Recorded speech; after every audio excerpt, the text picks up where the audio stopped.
सबक नंबर 12 आदमी की कहानी। प्रोफेसर मोहम्मद मुजीब। प्रोफेसर मोहम्मद मुजीब पैदाइश 1902 ईस्वी, वफ़ात 1985 ईस्वी। मोहम्मद मुजीब 1902 ईस्वी में लखनऊ में पैदा हुए। उनकी इब्तदाई तालीम घर पर हुई। 1918 ईस्वी में सीनियर कैम्ब्रिज का इम्तिहान पास किया। 1919 ईस्वी में वकालत की तालीम हासिल करने के लिए इंग्लैंड गए। 1920 ईस्वी में BA ऑनर्स पास किया।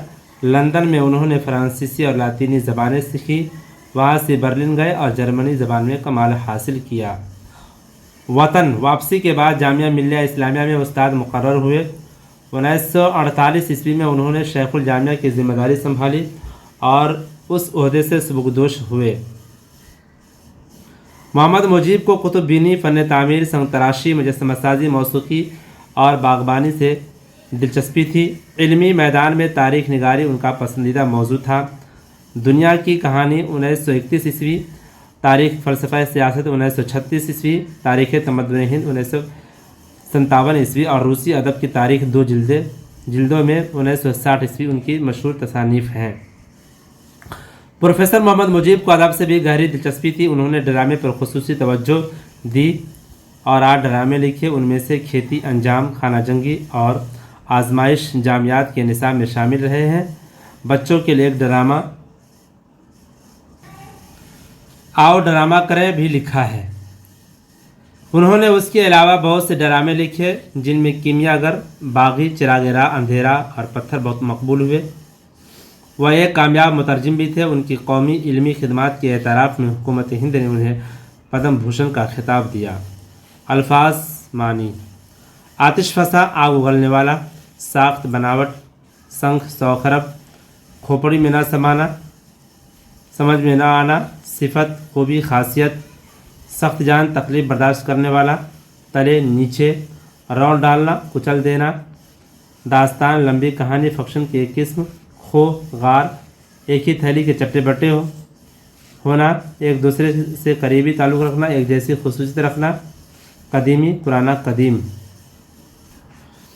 सबक का खुलासा: दुनिया पहले आग का गोला हुआ करती थी। धीरे धीरे ये ठंडी हुई। फिर उस पर पहाड़, नदियाँ, मैदान, जंगल, चट्टानें, नदियाँ, आतिश फसा, समंदर वगैरह नज़र आने लगे। समंदर में ज़िंदगी पैदा हुई। पौधों और कीड़ों की शक्ल में करोड़ों बरसों के बाद ये कीड़े और पौधे खुश्की की तरफ बढ़े। सबसे पहले रेंगने वाले आबी जानवर पैदा हुए। ये परिंदों, जानवरों और इंसानों में बदलते चले गए। इब्तिदा में मगरमच्छ जैसे खौफनाक जानदार पैदा पाए जाते थे। उसके बाद ये जानवर बंदरों और बनमानुस तक पहुँच गए। आजकल का इंसान उसी बनमानुस की तरक्की याफ्ता शक्ल है। इब्तिदा में इंसान खेती बाड़ी के काम से नावाकिफ़ था। दुनिया में रुपये, पैसे, अशरफी किसी का चलन नहीं था। इब्तिदा में लोग जंगलों में, पहाड़ की गुफाओं में अपनी ज़िंदगी बसर करते थे। जंगल में अपने आप उग जाने वाले फल, फूल और साग को बिन पकाए खा लेते थे। अपने जिस्म को जानवरों की खालों और पेड़ की पत्तियों से ढांकते थे। आहिस्ता आहिस्ता इंसान तरक्की की मनाजिल तय करने लगा। सबसे पहले उसने आग जलाना सीखा। खेती बाड़ी, बर्तन साजी, हथियार बनाना, पहिए की ईजाद करते करते वह सनअती इनकलाब तक पहुंचा और अब भी उसकी तरक्की का यह सफ़र जारी है। गर्ज ये कि हमारी दुनिया एकदम नहीं बन गई, बल्कि उसके बनने में खासा वक्त लगा है और ये दर्जा बदर्जा अपनी तकमील को पहुंची है। ये दुनिया इंसान और हैवान सभी के लिए बनाई गई है। सभी जानदारों को जीने का हक़ है। मश्की सवाल व जवाब: ज़मीन से बड़े आग के गोले कौन से हैं? ज़मीन से बड़े आग के गोले बहुत से गोले हैं। उनमें ज़ोहरा, मरीख़, ज़ुहल, नीप, चून वगैरह मशहूर है।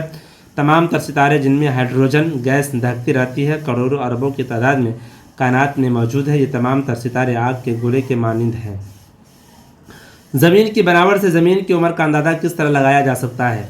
चट्टानों की परतों से माहिरीन अर्ज़ियात आसानी से पता लगा लेते हैं कि ये चट्टान कितनी पुरानी है। इस तरह ज़मीन की बनावट से ज़मीन की उम्र का अंदाज़ा आसानी से लगाया जा सकता है। ज़मीन पर मुख्तलिफ जानदारों की नशोनुमा कैसे हुई? करोड़ों साल पहले ज़मीन आग का एक गोला थी। जब ज़मीन ठंडी होती चली गई तो आहिस्ता आहिस्ता लाखों करोड़ों बरस में पौधों और कीड़ों की शक्ल में जानदार पैदा हुए। ये जानदार बगैर ऑक्सीजन के भी सांस ले सकते थे। ये कीड़े आगे चलकर मछली बनकर तैरने लगे। उसके बाद ये कीड़े खुश्क ज़मीन पर रेंगने लगे, परिंदे बनकर उड़े और चौपायों का रूप लेकर दौड़ने लगे। उस वक्त के जानवरों की शक्लें बड़ी भयानक थी और उन्हें ऐसे ही भयानक नाम दिए गए ये जानवर बढ़ते बढ़ते ऐसे बेडौल हो गए कि उनका जिंदा रहना दुश्वार हो गया और वह धीरे धीरे गायब हो गए। उसके बाद खुशकी पर ऐसे जानवर पैदा हुए जो अपने बच्चों को शुरू में दूध पिलाकर पालते थे। उन्हें जानवरों से तरक्की करते करते एक ऐसी जानवरों की शक्ल पाई जो आदमियों की शक्ल से कुछ मिलती जुलती थी। जानवरों की इस किस्म को बरमानुस कह सकते हैं। बरमानुस और बंदरों की शक्ल जैसे जानवरों से ही इर्तिका के अमल से गुजरते आज का इंसान वजूद में आया। दूध पिलाने वाले जानवर बड़े बड़े बेडौल जानवरों से ज़्यादा सख्त जान क्यों निकले? दूध पिलाने वाले जानवरों ने माहौल के मुताबिक खुद को ढाल लिया, जबकि बेडौल जानवर माहौल से हम आहंग ना हो पाए, इसलिए वह धीरे धीरे इस दुनिया से ख़त्म होते चले गए। ज़मीन के बर्फिस्तान बन जाने पर जानदारों का क्या हाल हुआ? ज़मीन के बर्फिस्तान बन जाने की वजह से बरमानुस और इस तरह दूसरे जानवर बर्फ़ के ढेर तले दबकर रह गए। यानी उस वक्त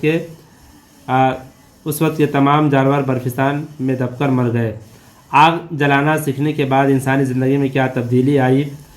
जंगलों में लगी आग को देखकर इंसान ने आग जलाना सीख लिया। आग की दरियाफ्त से उसकी ज़िंदगी में एक नुमाया तब्दीली रुनुमा हुई। उसने गोश्त को आग में भूनना शुरू किया।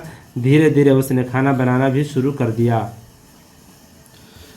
सबक में आए मुहावरों को और कहावतों को फहरिस्त बनाकर लिखिए। खोपड़ी में ना समाना, एक ही थाली के चट्टे बट्टे होना, भेस बदलना वगैरह। नीचे लिखे हुए मुहावरों को और कहावतों को जुमलों में इस्तेमाल कीजिए। खोपड़ी में ना समाना, एक ही थाली के चट्टे बट्टे होना, भेस बदलना। जवाब: खोपड़ी में ना समाना, कम अक्ल लोगों की खोपड़ी में बात देर से समाती है। एक ही थाली के चट्टे बट्टे होना, आजकल सारे नेता एक ही थाली के चट्टे बट्टे होते हैं। भेस बदलना, होशियार लोग भेस बदलने में माहिर होते हैं।